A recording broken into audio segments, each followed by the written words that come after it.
Your instructor is Jean Donaldson.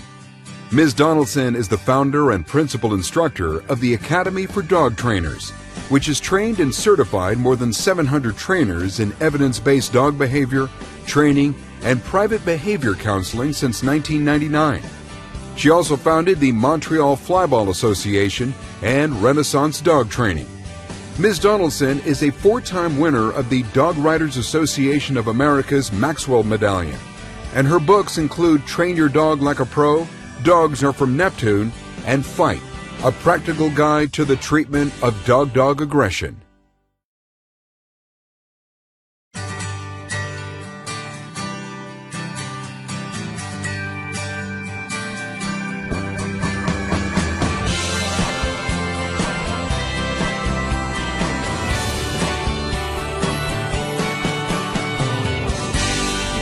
Welcome. Have you ever dreamed of having your dog respond quickly and enthusiastically when you ask him to do something? You can absolutely have that. In this course, I'm going to teach you to train your dog so that he's a more enjoyable companion. We'll train all the bread and butter obedience behaviors, such as sit, stay, and come when called. We'll learn some tricks, and we'll also troubleshoot common behavior problems. And there'll be in-depth, accurate information to help you understand your dog better. Training will also improve your dog's life. His access to the human world depends on his manners. Not only that, training is environmental enrichment for dogs. Zoos, quite rightly, get flack for the sometimes impoverished lives of their charges.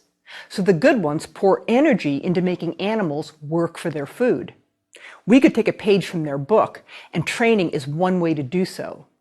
Teaching dogs to do things is mentally stimulating and tiring.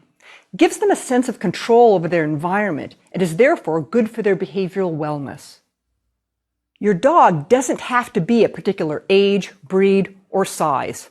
We're going to be training using operating procedures that have been vetted on thousands of dogs of all types. Demographic factors, such as age, breed, and size, can present constraints, and we'll deal with these when they come up. But, by and large, good training technique will be very effective on a huge population of dogs. So will this course be about first principles or recipes, or both? The answer is both.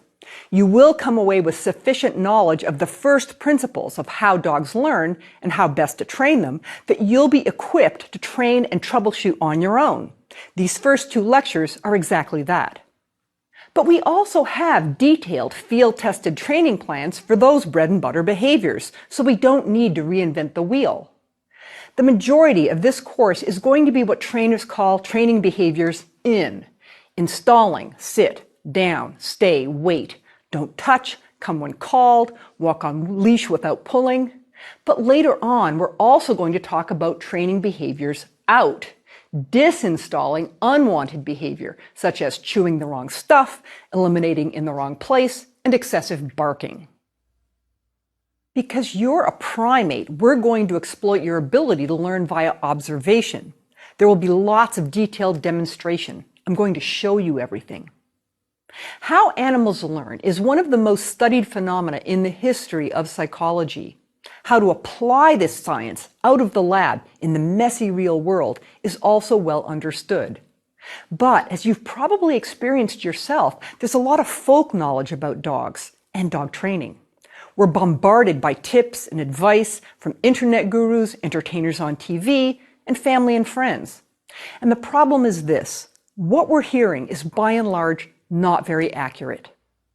One of my goals for this course is to demystify dog training. I'm going to share with you evidence-based principles and practices.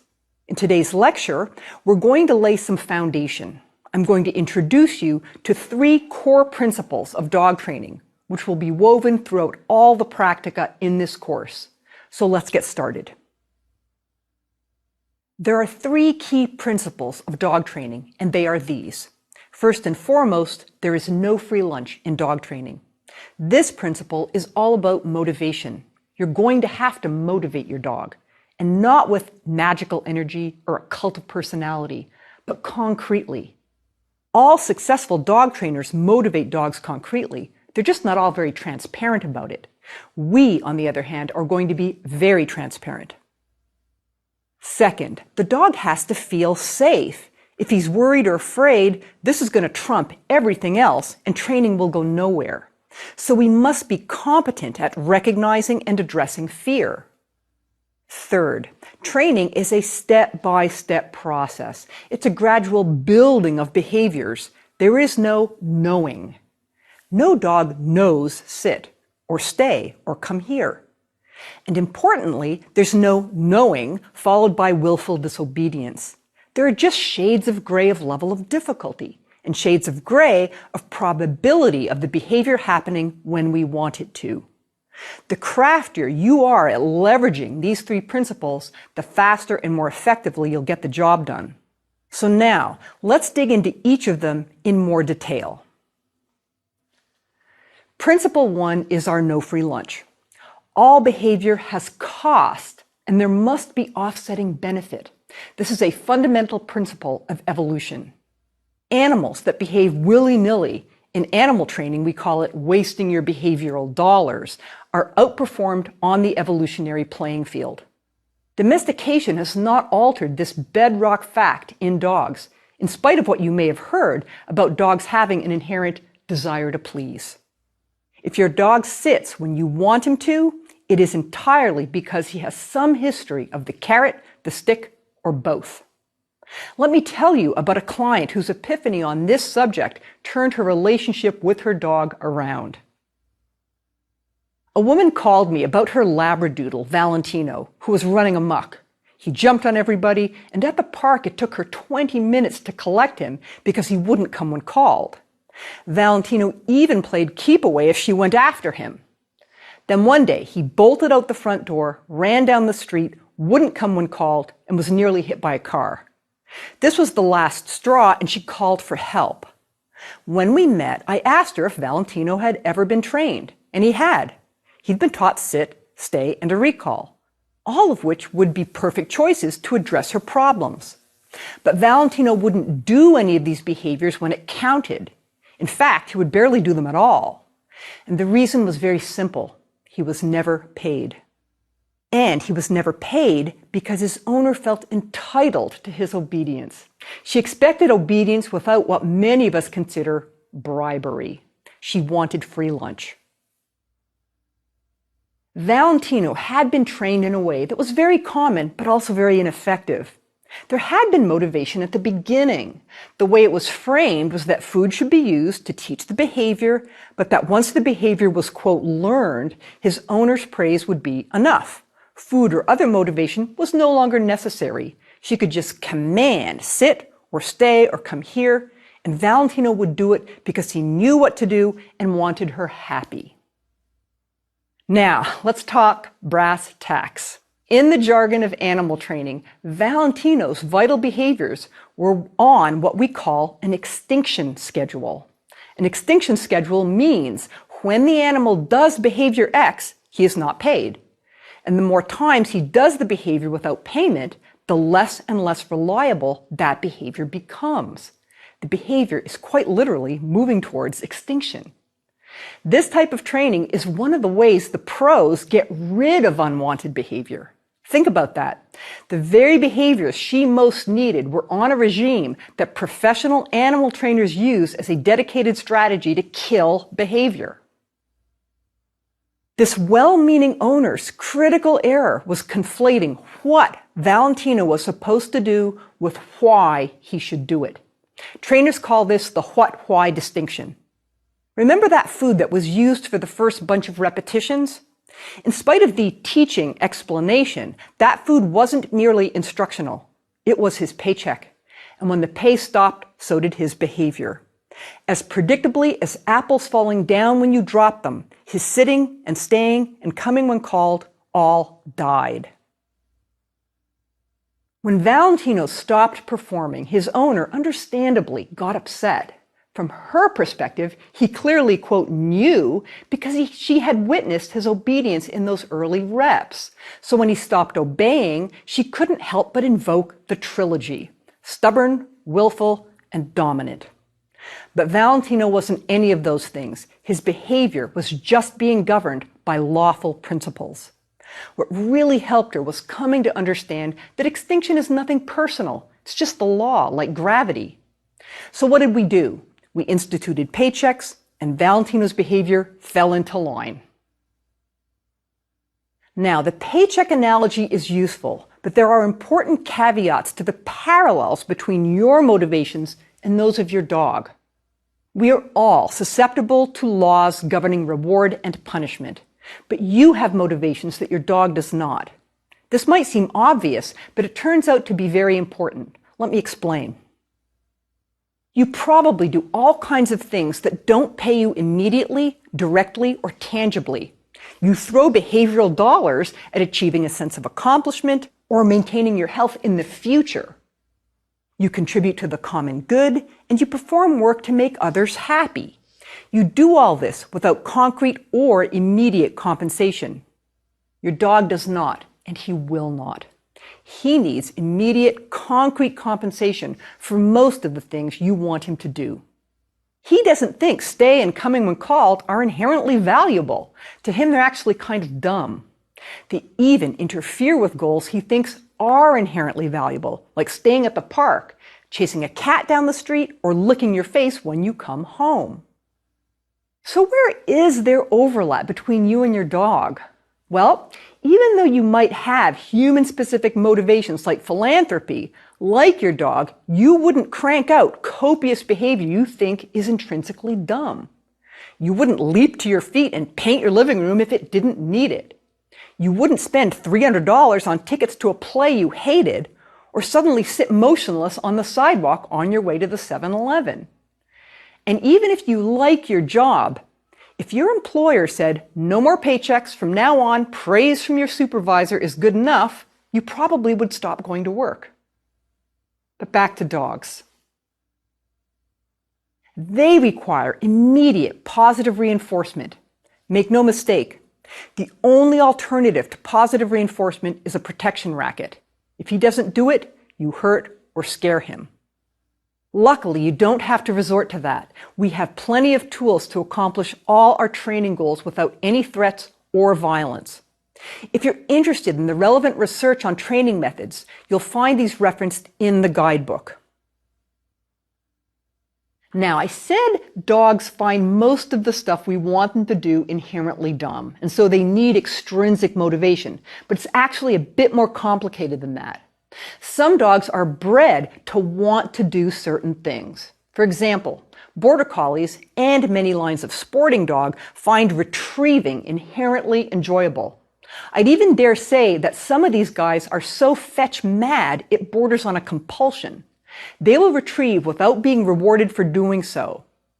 If we happen to want them to retrieve, it can look like a violation of the no free lunch principle. But in that case, it's a happy alignment of what the dog wants to do in the first place with what we find useful. Most dogs must be paid to do what we want. If you have a dog, you can put the no free lunch principle into effect starting right now. Let's talk motivators. Let's talk paychecks. I don't know your dog, but I'm willing to bet everything I own, no kidding, that if he's a healthy dog, he is motivated by food. So you have one guaranteed weapon right off the bat. Let's go over the food rewards and other gear you'll be using in this program. Here are some go-to types of food reinforcement. First, commercial dog treats. These are Primal Nibs and Robble Bits. I like them because they have short lists of whole ingredients. They're also really small, but really tasty, which means they'll go down fast and I got lots of bang for buck. You'll see Lulu and Moxie, both large dogs, work very hard for these tiny pieces. Audition treats to see what your dog most values. While you're doing bait prep, if you use non-commercial treats, your dog might very well be lining up and hoping that you're going to give him some. One way you can keep him busy is take just a few of these, or even some of his breakfast if you give him kibble, and put them into this. This is called a snuffle mat. This is something which can hold a huge variety of treats at different levels. You can basically just insert them in here. And what happens is you put it down and your dog has to use his sense of smell to find them and eat them. Really nice enrichment option. And we're going to be talking a lot more about enrichment later on in this program. Next up are diced chicken breast and pecorino romano. So what's the deal with, quote, people food for dogs? Have you ever noticed how dog food manufacturers market their products to you? By emphasizing how much chicken or beef or other whole ingredients it has. You'll see TV commercials with chicken and beef chunks raining down. These things are safe for dogs, and importantly for us, the dog really values them. He'll work for them. And once again, he'll work for tiny pieces. This is pecorino romano, and an appropriate size of food treat for even a large dog would be as small as that. It's really potent. For diced chicken, an appropriate size, you would dice it, would be something like this. Very small little shred. Because it's so tasty, you don't need to use a lot. Here I have what's called Slam and Sammy's, and this is a mixture of dehydrated chicken with banana. If you have difficulty getting fruits or vegetables into your dog, here's one way you can get a little bit in. Okay, let's talk about gear. These are bait bags. They're kind of little pouches that hold dog treats. I'm a bit of a clean freak, and so I always line my bait bag with a plastic baggie, a sandwich bag or something, but you don't necessarily have to because most commercial bait bags are washable. So for instance, this one, it's called a treat and train. You can put it right in the wash. It's also got extra little pockets for poop bags or for anything else that you might want to bring along. You can use both pockets in case you want to have two different levels of treat. One for simple, cheap behaviors and one for something that's a little bit more expensive for the dog. This is a fanny pack. I'm a little bit old school, and so I tend to use a fanny pack. You can use anything at all that is comfortable that you like to wear and that keeps your hands free. You can also put bait right in your pockets or into a plastic bag and then into your pockets. And that way you don't have the visual to the dog of the bait bag. But when you're in early training and you're doing lots and lots of repetitions in the initial installation of behavior, the volume of treats usually dictates that you're going to want to have some sort of storage. Now, if you're training indoors, I have often with my dog just put stuff in a bowl or in a plastic bag and not had it on my person. And that's fine too, as long as eventually down the road you get to the point where those things are out of the picture so that you have a dog that will perform without seeing those cues up front. We're going to be training off leash because it gives us the best read on how the dog is doing and keeps both our hands free. The one exception is when we work on pulling on leash. When I first started in training, the options for pulling on leash were exclusively pain-based, choke and prong collars. They're still legal, at least in the US. The use of pain as motivation carries side effects, is ethically less defensible, and just not necessary. There are now anti-pull harnesses, such as this.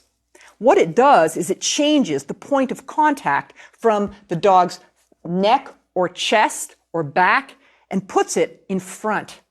What it does is when the dog attempts to pull, he's just gently turned around. And so it thwarts his desired direction of travel, which then serves to cut pulling.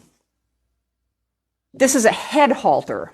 A head halter is something that is a little more power steering. It gives you more leverage, once again, changing that point of contact to underneath the dog's chin. There are a number of brands of both of these on the market, and I suggest you experiment if you decide that you would like power steering and find the brand that works best for you. At the end of this course, I'll walk you through acclimating a dog to wearing a head halter. Most dogs instantly accept anti-pull harnesses, but head halters, because they have a loop on the face, should undergo some desensitization and counter-conditioning before being used. Now let's talk session length and spacing. Session length is built into this course, but it's fine to go shorter or a little longer if the dog has gas in the tank, meaning motivation. But get this, Research suggests we should employ much broader spacing than was traditionally taught to trainers. In the guidebook are references to a couple of studies, both of which found training once a week to be more efficient and to produce better retention than more frequent sessions. So if you're a weekend training warrior, no need to fight that tendency. There are people who are convinced their dogs won't work for food. Well, I've got news for them. Every time one of their dogs walks into the kitchen, approaches the bowl, lowers his head and takes a bite, he's working for food. Okay, on to other motivators. Aside from betting that your dog likes chicken, I'm also willing to bet that he loves walks, car rides, and going places like the park. If you have a yard, opening the door is a little paycheck. And when he's done, opening the door for him to come back in is another one. Finally, I bet there's some chance that your dog likes toys and that he likes to fetch, to tug, or both. A word about tug. Back in the Pleistocene, when I started as a young trainer, we were all cautioned to not play tug with dogs, or if we did, we should win the game, otherwise power struggles and mayhem would ensue. Now we know that that's just not true. Research has turned up zero link between playing tug and any behavior problems, including aggression directed at you. We also know that tug, which we used to conceive of as a competition to win the toy, is actually a cooperative behavior. The origin of tug is predation. Group hunting canids, such as wolves and African wild dogs, often take down large prey, and that's a taxing and dangerous proposition. Part of how they do this is latching onto a body part and hanging on to wear the animal down. So tug is not you versus the dog. It's you and the dog versus the toy, which serves as a surrogate for prey. Choose tug toys that are big enough to give you a good grip and soft enough that there's no risk they'll damage his teeth. Okay, back to those big ticket motivators: food, door opening services, and play. I'd like you to stop always giving them away for free. That's right, I'm guessing that almost all of the time you're paying your dog without getting anything in return. Whether you're putting down his food bowl, opening the door to let him outside to play, taking him for a car ride, or a romp in the park, you're missing some opportunities. Now, you might be saying, is it such a bad thing to do something nice for my dog out of the goodness of my own heart? Not at all. But it's also important to recognize each of these motivators as a little training opportunity. Your dog is always doing something, and that something goes up in probability whenever you grant motivators. Remember, this process is among the most studied in the history of psychology. Good trainers don't leave it to chance, they leverage it. We've been talking about principle 1 of effective dog training. No motivation, no training. We've seen that dogs, as properly functioning living organisms, won't do something for nothing. If you fail to motivate him, you'll limp along, making up revenge and power struggle narratives. No more. Motivate your dog. Let's now move on to the next core principle we'll be using. Principle 2. The dog has to feel safe. If he doesn't, nothing will make his radar except that. Like principle 1, principle 2 is about motivation. Animals are not able to focus on puzzles, which is what training is, if there is a perceived safety emergency. Everything is kicked to the curb if there's any immediate threat to life or limb. Imagine you're in a bank and 3 gunmen come in and fire rounds at the ceiling and say, "Everybody down on the floor." Now imagine I'm lying next to you and say, "Psst, would you like to learn the violin?" Or I make you a really attractive job offer. It's ridiculous. You're not in a state of mind to focus on this. You've got bigger fish to fry right now. It's the same with dogs. If they're afraid, they're just not going to be interested in your crummy little games to win crummy little prizes. They've got bigger fish to fry. And here's the thing. Low-grade fear, dogs who are a little worried or a little anxious, is usually ignored. Well-meaning owners don't see it, or they misdiagnose it, or they dismiss it. The dog is being a drama queen. This is not a helpful position to take. For most of us, there is a gap between how well we think we read our dog's body language and how well we actually do. Low-grade fear is one of the most commonly missed things. It interferes with training, and as owners, we're left puzzled and frustrated. What's the matter with this dog? He's stubborn. He's got a mind of his own. He's a big mystery. Incorrect. Sometimes he's just got bigger fish to fry.